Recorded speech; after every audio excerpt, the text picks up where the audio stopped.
How's it going, guys? This is Brad and Alberto. We're with KR Tactical Solutions. KR Tactical Solutions .com is up now. We also have a YouTube channel. You can go there, look at all of our videos. There's a lot of really good stuff that you need to learn. You know, it's advantageous to have this information throughout your life. So, very good stuff. Like and subscribe. Today we're going to be going over some of the basics of kickboxing. We're going to be going over some of the blocks, some of the kicks, and just a general overview of that. Okay. So, basic first striking blocks, strikes you're going to want to know is the jab and the cross. These work universally throughout boxing and kickboxing. Any MMA sport, you're going to be able to do a jab cross. So what's the jab and what's the cross? So this is my orthodox stance. That's the stance with your left foot forward and your right hand back. You're going to want to always stand bladed. A jab would be your left hand straight. That's a jab. Jab, cross. Cross is having your power hand come back and make that punch. Jab, cross, hook. That's your left hook, your other hook. So jab, cross, hook, hook. That's 1, 2, 3, 4. Those are the punches that you're really going to want to learn. There's also uppercuts, overhand rights, overhand lefts. A lot of stuff we'll get into. Now your basic kicks you're going to want to learn. In kickboxing, not like in boxing, you want to stand a little bit more square with your toe pointed out. And this is because when you do a power kick in kickboxing, you want to point your toe. Basically, if I'm looking north, my toe wants to be west. And that brings my hips around and puts the power into my kick. Like that. Some other kicks that you're going to want to learn to do is the teep kick. So if you're standing in the orthodox stance, which is with your right foot forward, the teep kick would be like a jab, straight kick, straight out. You're pushing your opponent back. Now this is really great to do because then you can fake teep and act like you're going to kick him here, then he goes to block and do a cross or a roundhouse kick from there.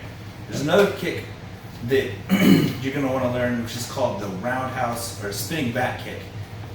It's when you come this way with a punch, they think you're going to come high, you spin all the way around and bring that back foot all the way around into them.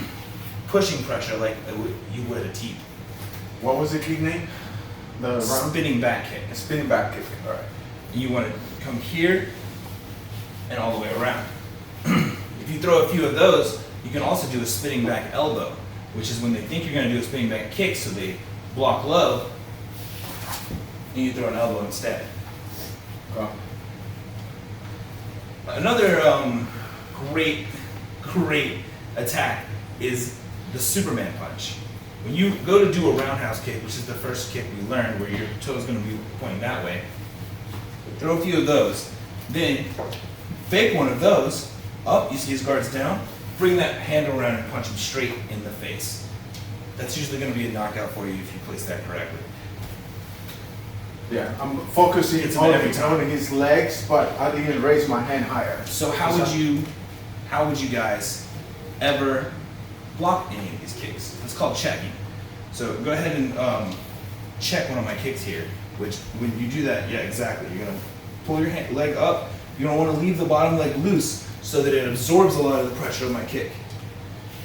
So let's do that. Let's practice that now. It's really good. Otherwise, I would have hit him right there in the thigh.